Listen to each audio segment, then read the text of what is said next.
Meet the brand spanking new Toyota CHR.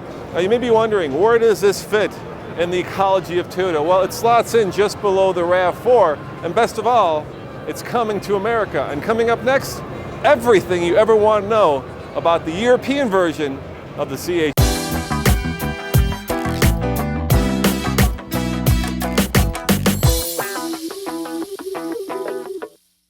Well, we believe that in terms of design, it's a very radical departure for Toyota.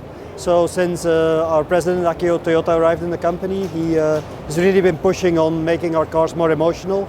And I think this CHR is one of the first cars that really has gone through its whole development phase since he started as president. So it's one of the first cars that has his signature on it, if you like. I think I particularly like the side profile, where you see the wheels look really planted. You've got the wheel arches which are accentuated, so it really looks like it has a very strong stance, which is crucial, of course, for this type of car, because customers buying this type of vehicle, at least in Europe, want to have a car which is practical enough to use in town and out of town, but also something that looks fairly credible on the road, and I think this car does that perfectly. How long will it take before it comes to market here in Europe? Here in Europe, we'll have it towards the end of this year. Okay, so we're going to get a little bit later in America. Yeah, I think so. I think it's a 2017 model. Yeah. You're different. Now you're going to get a hybrid, right? Correct. That's a hybrid. This is a hybrid.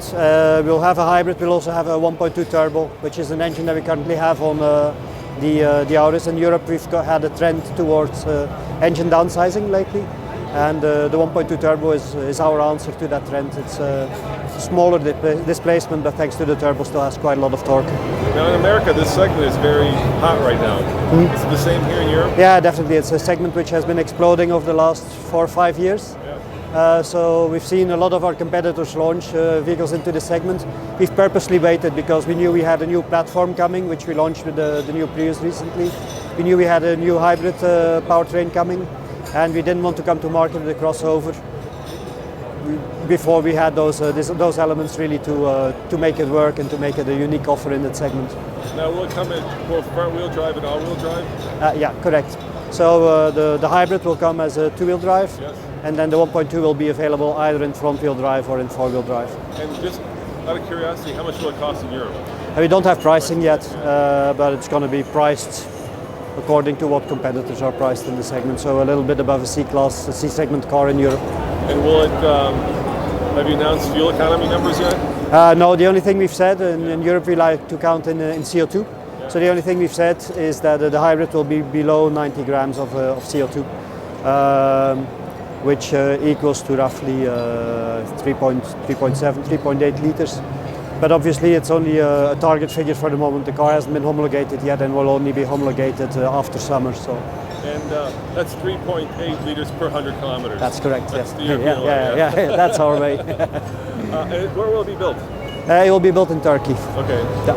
All right, and have you projected sales figures yet for Europe? We think we can do a little bit in excess of 100,000 units. That's a lot, so yeah, for us that's quite a big number. I know in the US it's a smaller number, but in Europe it will make it one of our most sold cars. Now in America this will compete with cars like the Mazda, the Honda. Is it the same here? Yeah, we see a lot of cross-segment shopping now in the market, yeah. If you look at it purely from a product definition point of view, in terms of size, it's just under the size of the previous RAV4 in Europe. Okay. Which puts it roughly in the same size type as a Nissan Qashqai. I don't know whether you have those in the US. Yeah.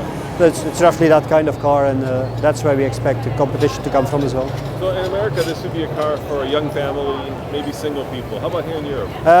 Target is very specific, single people here. Well, not necessarily single, but no kids, basically. Right. So, interestingly, Europe has been quite strongly involved from the development phase of the vehicle, and we applied a sort of new logic or a new way of developing, defining the product, where we focused very clearly on a specific customer target, who was 30s to 40s, no kids, either single or living with his partner. And very systematically throughout the development, the focus has been kept on this target customer. And interestingly, when we started clinicking the car about 6-8 months ago, we also found that it registered incredibly well, especially with that group of people. So it looks like we've actually managed to deliver what we wanted to deliver.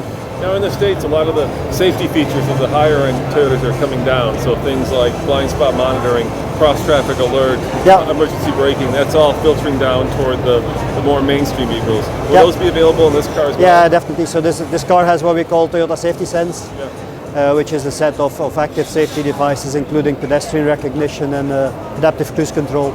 So here in Europe, we've got a Euro NCAP, which classifies cars according to their safety levels. So you've got something similar in the US. Yeah, we have the crash testing. Yeah. IHSA. Yeah. So NCAP does the same, but they also award additional points for advanced safety technologies. So I think that across all brands, you'll see this becoming more popular features. But specifically on Toyota, it's something that we want to focus on because we think that making those features either standard on the vehicle or otherwise very affordable is quite crucial in our vision towards mobility. Now, yesterday in the presentation, you said that you sell a lot of hybrids here. Correct. Is that why it's premiering as a hybrid?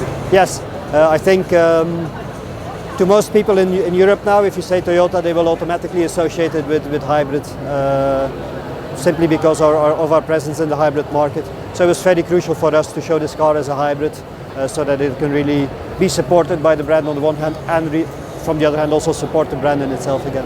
You get the RAV4 here? Yes, we do. So this will slot underneath the RAV4? Exactly. Okay. Right. So the last RAV4 has grown quite a bit compared to the previous generation. This looks like the first, about the same size as the previous gen. Yeah, exactly. So, and that's correct. Yeah, I think there's 4 centimeters difference in it. So that this one is shorter, but it's virtually the same size as the previous generation RAV was. So obviously there's a lot we don't know about the American version. For instance, this is a hybrid. Will we get the hybrid? Probably not. But as soon as we know more, we'll be sure to keep you in the loop on the Toyota CHR, because this segment, even though this is a little bigger than some of the competitors, is red hot. And that's why Toyota is bringing this car to both America and the US. As always, this is Roman reporting for the Fast Lane Car. Check out tflcar.com for more news, views, and of course, Toyota CHR real world previews. See you next time. Ciao.